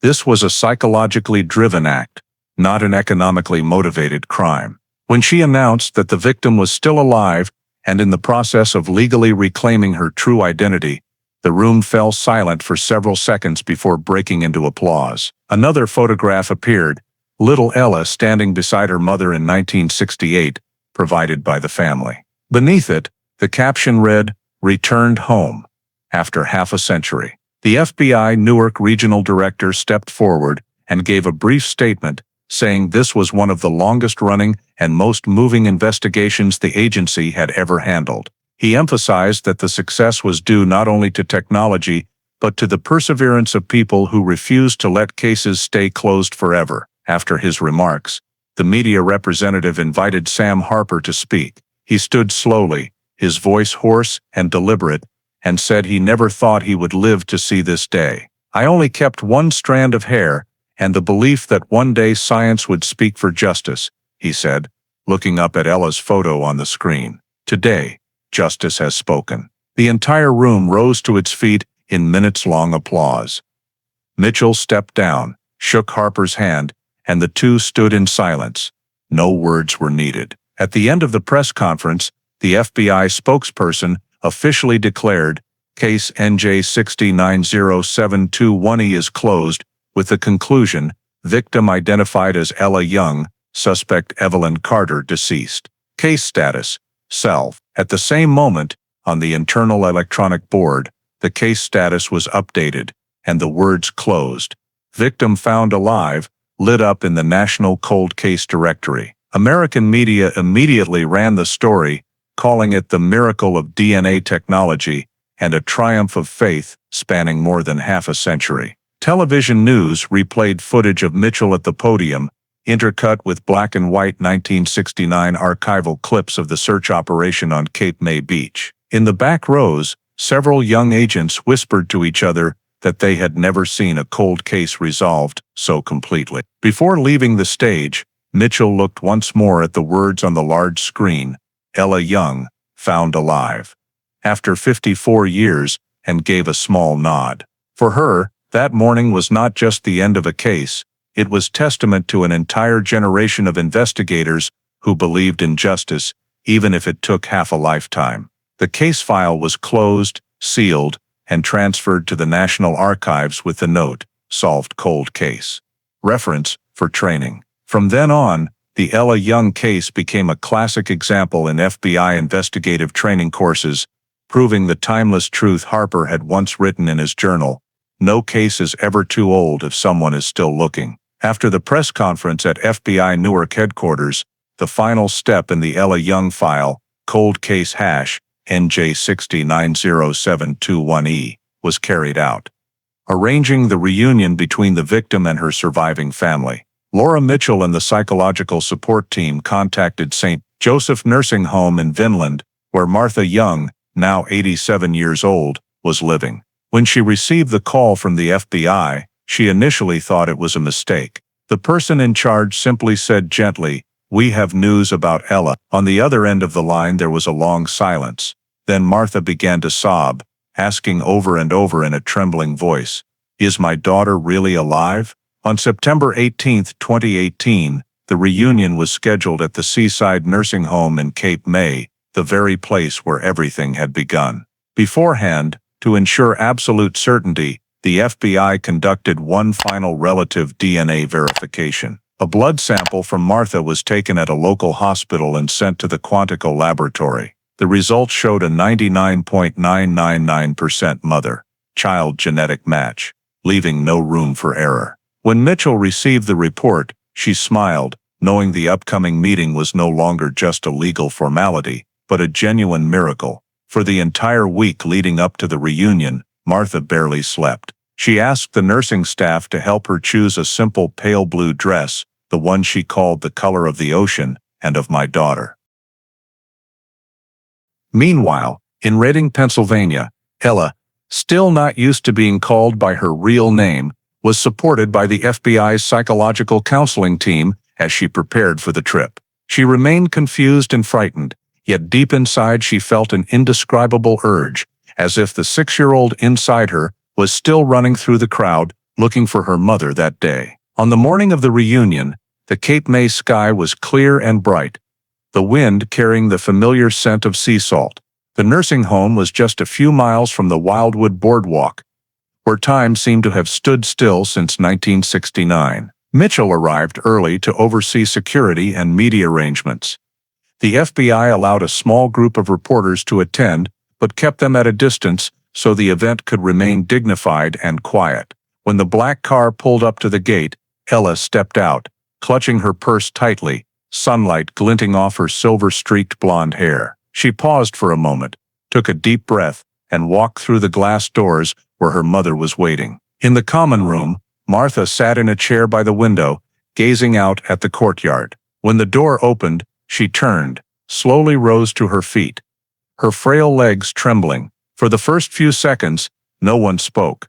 The entire room fell silent, except for the ticking of the clock and choked breathing. Ella looked at the aged face before her, deep wrinkles, pale blue eyes just like her own. Martha raised a trembling hand and whispered, "Ella?" Ella stepped forward, tears streaming uncontrollably. "Mom." A single word that had waited 54 years broke free, fragile yet resounding. The two embraced, shaking as if afraid they would lose each other again. Mitchell stood at a distance, quietly wiping her eyes, knowing this moment was perhaps the greatest reward for more than half a century of effort. The nursing home staff stopped in their tracks.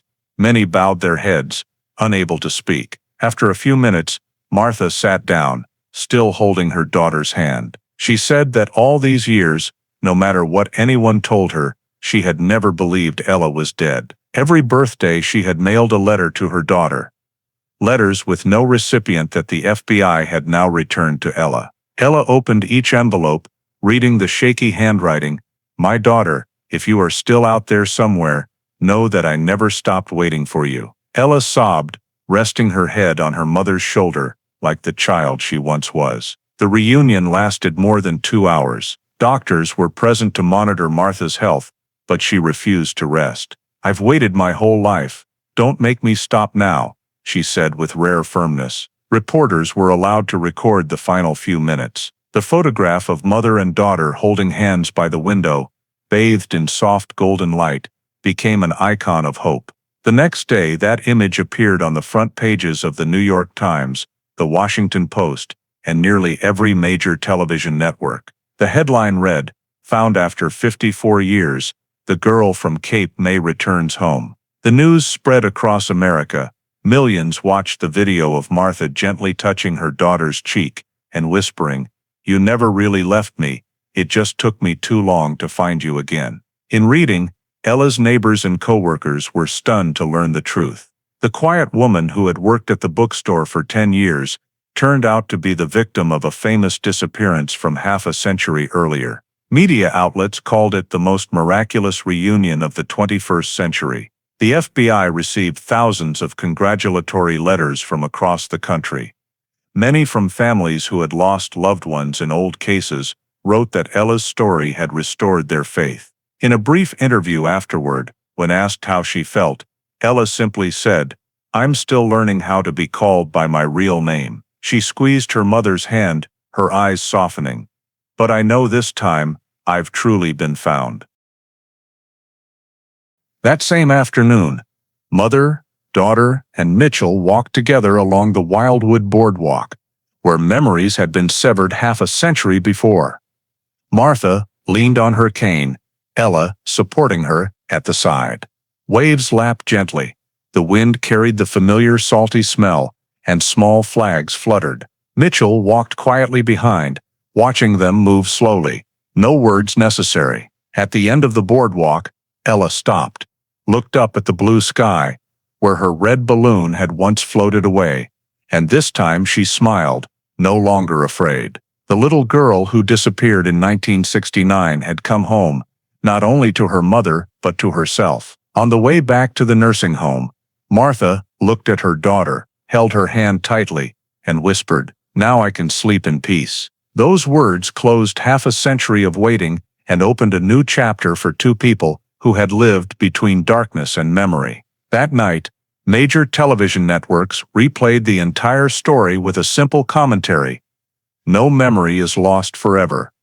There are only people who haven't been patient enough to find it again. 2 months after the nationally moving reunion, Cape May, the town once haunted by the 1969 disappearance, held a memorial ceremony for all missing persons in New Jersey history who had never been found. In the central square, beside a newly erected stone bearing the inscription, "For the lost, for the found," hundreds of local residents and visitors gathered.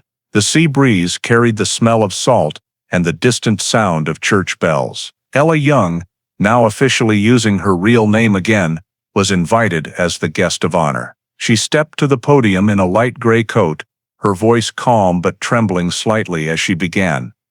"Some stories are buried beneath time, but as long as one person still remembers, they live on." Below, many in the crowd quietly wiped away tears. Martha was too frail to attend, but sent a letter to be read at the ceremony, saying she hoped her daughter's story would help other families never lose faith. The memorial ended with the release of hundreds of white daisies into the ocean, drifting slowly on the waves as a symbol of souls still waiting to be found. After the event, Ella became a symbol of hope and resilience. She joined Project Reconnect, a program founded by the FBI and nonprofit organizations to help long-term kidnapping victims reintegrate into society. She spoke at universities and conferences across the country, sharing her story not to relive the pain, but to emphasize the importance of belief and the perseverance of investigators. At a talk at Rutgers University, she said, "Justice sometimes comes not from a courtroom, but from people who never stop searching, even when only the faintest trace remains." Many young attendees wrote her thank you letters, calling her the woman who disappeared but refused to stay silent. Laura Mitchell, who led the investigation, continued working with forensic organizations, using the Ella Young case as the prime example of DNA technology's evolution in solving cold cases. Case materials were added to the curriculum at the FBI Academy as a model investigation. At the 2019 Science and Justice Conference, Mitchell presented a paper titled "A Strand of Hair and 54 Years of Silence," recounting the journey from a single hair to the restoration of a human identity. The presentation received a standing ovation. Many young investigators called it the case that makes us believe time cannot erase the truth.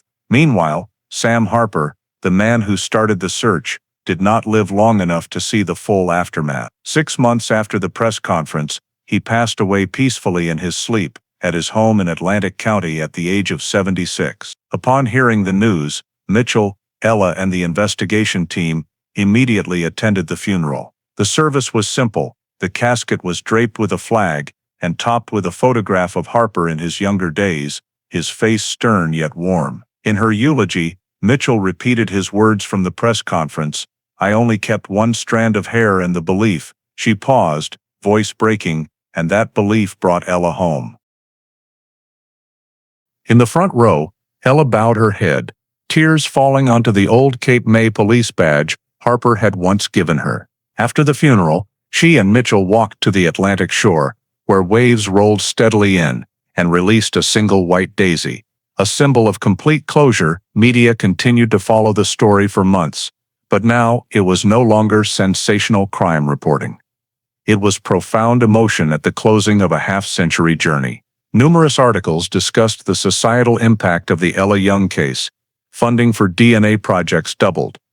Hundreds of other cold cases were reopened for review. Many families sent thanks to the FBI, believing Ella's story had opened a door for them. In Cape May, a small corner of the local museum was dedicated to the case, displaying the original file, the Polaroid photo, a copy of Harper's handwritten letter, and video of the mother-daughter reunion. Beneath the display, the caption read, "One person who never stopped searching, one person who never stopped waiting." Criminology departments across the country added the Ella Young case to their lectures as a model for long-term investigations and criminal psychology analysis. Mitchell received many teaching offers, but usually declined, saying the real credit belonged to those who came before her. In a year-end interview, when asked what she remembered most, Mitchell answered, "Not the press conference, not the commendation medal. It was the moment I saw two hands reach for each other after 54 years.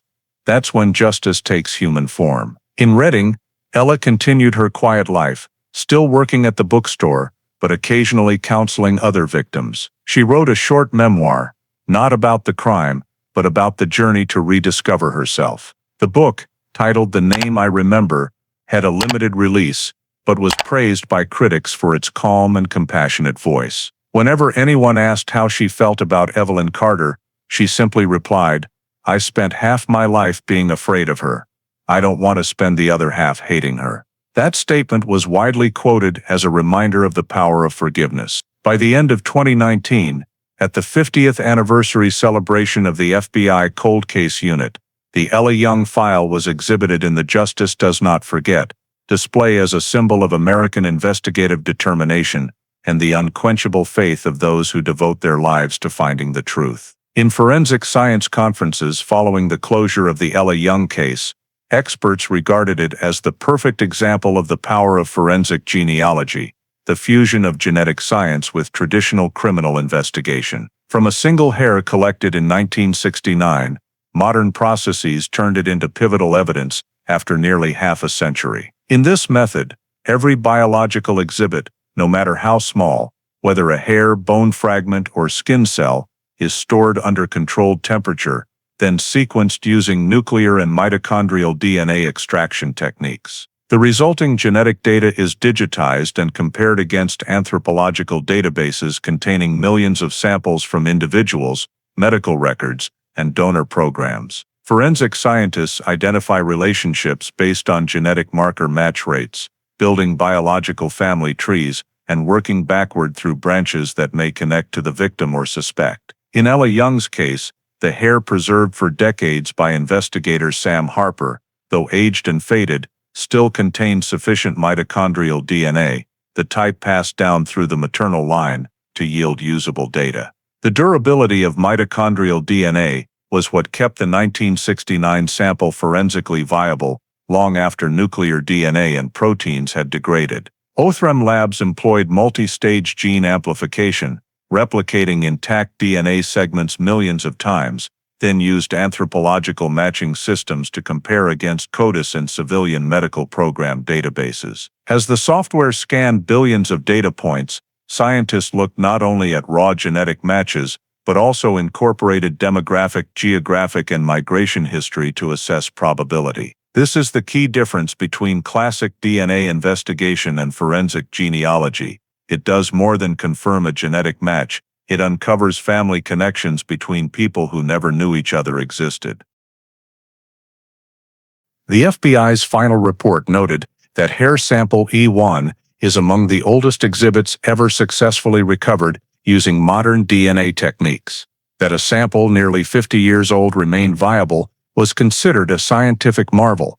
Stable storage temperature, airtight sealing, and protection from direct light prevented decomposition. Experts agree that if Harper had not personally safeguarded the hair in his private safe before transferring it to Quantico, it could have been destroyed during routine file rotations. The success carried emotional weight, but also opened the door for countless other cold cases. In 2019, an internal FBI report recorded more than 400 previously unsolved cases revived using similar technology. Notable examples include the Golden State Killer in California, where 1970s crime scene DNA was matched to civilian genealogy data, leading to the suspect's arrest after more than 40 years. And the Bear Brook murders in New Hampshire, where forensic genealogy identified both victims and perpetrator from nothing more than bone fragments. Compared to those cases, Ella Young stands out because the victim was found alive, not just a solution to a crime mystery. This is why researchers consider it the classic case of DNA, not only catching criminals, but restoring human identity erased by time. At the 2020 International Forensic Conference in Washington, the Ella Young case was featured in the session Resurrected Evidence, Reviving DNA from the Past. Scientists explained that, with next-generation sequencing, only a few intact cells are needed to reconstruct nearly an entire genetic sequence. Subsequent genealogical matching can then confirm family relationships even across generations of deceased relatives. In FBI Academy teaching materials, the Ella Young process serves as the reference model for preserving and analyzing decades-old evidence, double-sealed packaging, storage below 4 degrees Celsius, permanent identification coding, and periodic integrity checks. Experts emphasize that the human element, specifically Harper's perseverance, was equally vital as the technology. Without his decision to keep that hair, no amount of modern advancement could have recovered the truth. The case also shifted legal understanding of aged evidence value. In 2020, New Jersey amended its retention laws, mandating indefinite preservation of all biological evidence in missing persons cases instead of destruction after 25 years. Now, whenever forensic genealogy is discussed, experts mention Ella Young's name, not just as a victim who was found, but as living proof that science can bridge half a century to reach justice. From one fragile hair in a sealed evidence bag, an entire life was returned intact, along with the belief that every trace, no matter how small, can become the voice of truth if properly preserved. A few months after the Ella Young case was officially marked solved, and the forensic file was moved to archives, an unexpected event forced the FBI's Newark office to pull the old cabinet open once more. On a morning in early February 2020, the office clerk received an envelope with no return address and a Philadelphia postmark. Inside was a single sheet of old typed paper, brief and to the point. Evelyn didn't act alone. Ask about the man in the parking lot. No signature, no further details.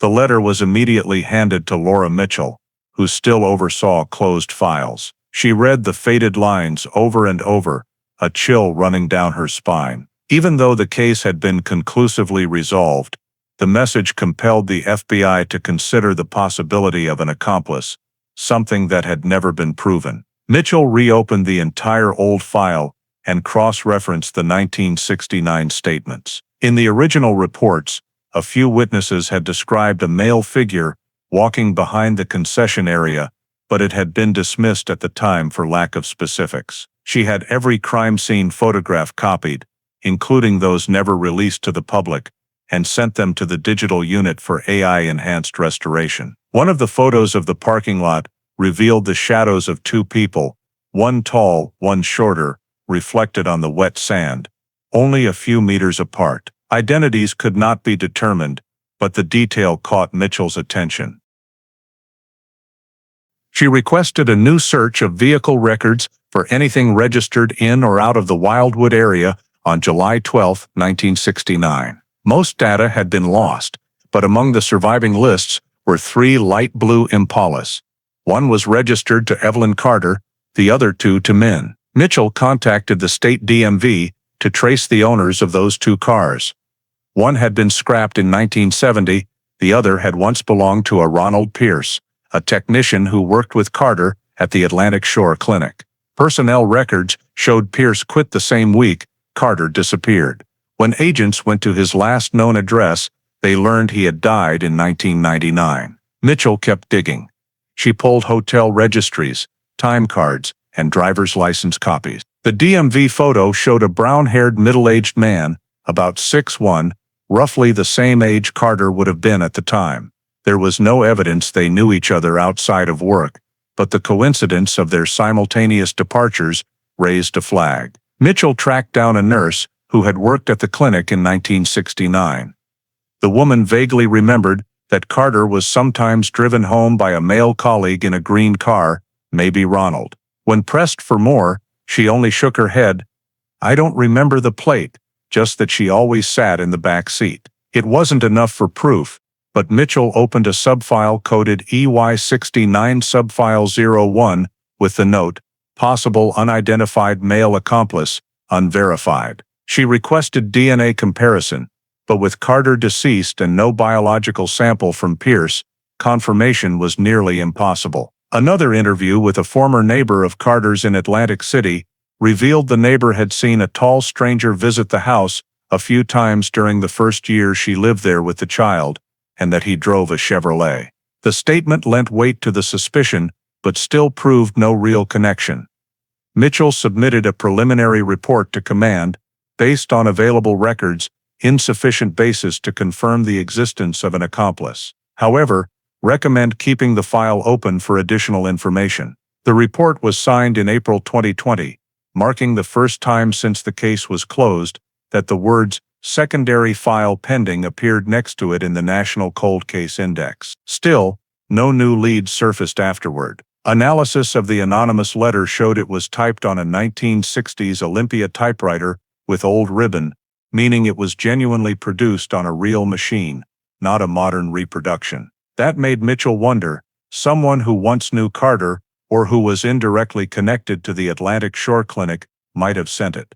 But when the employee list was checked again, most were deceased or untraceable. A few local reporters wrote pieces speculating about the mystery man in the Ella Young case, but the FBI declined to comment. In her periodic updates, Mitchell simply wrote, "No concrete results. Subfile remains open pending verified information." The final line of her 2021 summary read, "If there was a second person, he vanished at the same time." In the archives, the official Ella Young file, NJ6090721 NENT, EI, still carried the status closed, but beside it was a small bold note, "Secondary file, pending verification." For Laura Mitchell, that note didn't change the essence of the case. The victim had been found, the perpetrator identified, but the anonymous letter remained like a lingering shadow. A reminder that even in justice there are sometimes gaps that can never be filled. Summer 2023, 54 years to the day since she vanished.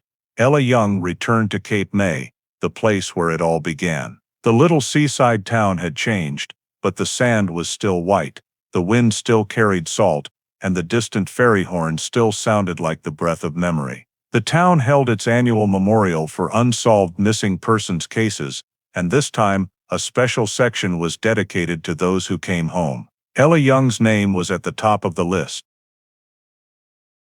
She sat in the place of honor wearing a simple white shirt, her hair now silver, her smile lighter than it had ever been. When the MC mentioned her name, the entire crowd rose, applause rolling through the warm late July air. Ella stepped to the podium, looked toward the Wildwood boardwalk where, at age 6, she had disappeared into the crowd, and said simply, "I am no longer a missing person. I'm just someone who went too far to learn how to come back." The square fell silent, except for the steady crash of waves. After the ceremony, she walked to the beach, the site of the very first search. Laura Mitchell, now a close friend, sat beside her. They watched the sun sink below the horizon, painting the sand pink and gold. Mitchell placed a small FBI badge in Ella's hand, engraved "Cold Case.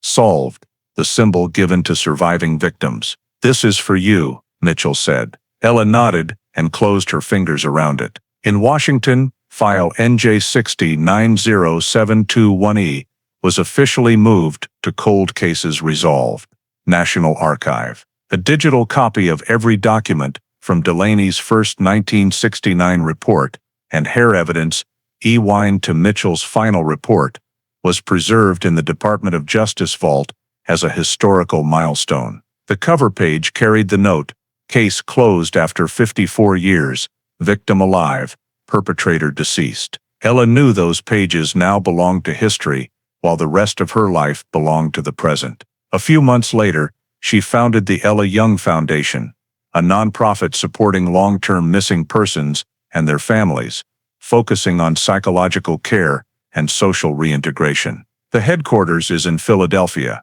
run by Mitchell and a team of legal specialists. Ella wanted everyone to understand that being found is not the end, it is the beginning of healing. At the foundation's launch, she said, "It took me 54 years to be called by my real name again. No one should have to wait that long." The sentence appeared in nearly every newspaper and became the slogan of a national child abduction awareness campaign. In Cape May, residents placed a small stone marker on the boardwalk with the inscription, "Ella Young, missing 1969, found 2018. Justice does not forget." Visitors paused to read it. Many leave white daisies, not just for Ella, but for everyone still missing. The following year, the documentary The Girl from Cape May premiered, chronicling the half-century investigation and honoring people like Harper and Mitchell. It ends with Ella walking the beach, wind blowing through her silver hair, the ocean vast behind her. When asked how she feels, she answers, "I don't think I survived. I think I was born again." In that year's FBI summary, the final line in the Ella Young appendix read, "Case closed, secondary file dormant, no further leads." All subfiles, including the anonymous letter, were retained as part of investigative history, but were no longer active. Laura Mitchell transferred to the Bureau's training division and now uses the Ella Young case in lectures for new agents. Whenever she mentions hair evidence Ewine, she tells the story of Sam Harper, the man who kept proof because of belief, not protocol. In Vineland, Martha passed away peacefully at the end of 2023, at age 92. Ella was with her in her final moments, holding her hand and reading the old letter aloud. Mom is still waiting by the sea. When her ashes were scattered off Cape May, Ella stood on the sand, wind in her hair, sunset gilding the water. She knew every circle had finally closed. In Washington, the final report was signed and stamped, Case NJ 60-90721E, closed, solved. After 54 years, there were no further notes beneath it, only a closing quotation. Mitchell added, "Sometimes justice arrives late, but it still arrives, like waves slowly finding the shore." That summer, when tourists returned to Cape May, the story of the little girl who vanished in 1969 was told as local legend, no longer a tragedy but a symbol of hope. Ella sometimes comes back, sits on the boardwalk steps, and listens quietly to the waves. In the wind, she seems to hear her own childhood laughter, echoing from half a century ago, then dissolving into the sea. The case is closed, but what remains is faith that somewhere in silence and time, justice still patiently waits to be called by name. The story of Ella Young, the girl from Cape May, is not only a journey to restore justice, it is also a mirror of today's American society, where technology, faith, and perseverance intersect to recover what once seemed lost forever. The tiny hair Sam Harper, preserved for 50 years, became the evidence that revealed the truth, proving the value of stubbornly safeguarding facts, even as time and generations pass. In a modern society, where people easily lose patience in the face of technology's speed, this story reminds us that some things can only be found through endurance and belief in justice. Moreover, Ella, survivor of more than half a century of stolen identity, stands as a testament to the resilience of the human spirit. Her forgiveness of Evelyn Carter was not weakness. It was an act of freeing herself from the past, perfectly in line with the culture of therapy and healing now valued in America. The story also offers a lesson in the power of community, from the 1969 search to the 2018 DNA Justice Initiative. Every individual, whether they kept one hair, wrote one report, or mailed one letter, played a part in the quest for truth. In an America full of upheaval, where trust in institutions sometimes wavers, the Ella Young case proves that justice can come late, but it will come if people keep protecting memory and keep searching. The lesson here is simple yet profound. Believe in the value of every small act, because sometimes what seems meaningless today becomes tomorrow's miracle. Thank you for joining me on this 54-year journey to find the truth for Ella Young. Proof that justice, even when delayed, can still return. Please subscribe to the channel so we can continue exploring other cold cases together, where every tiny clue can light a great hope.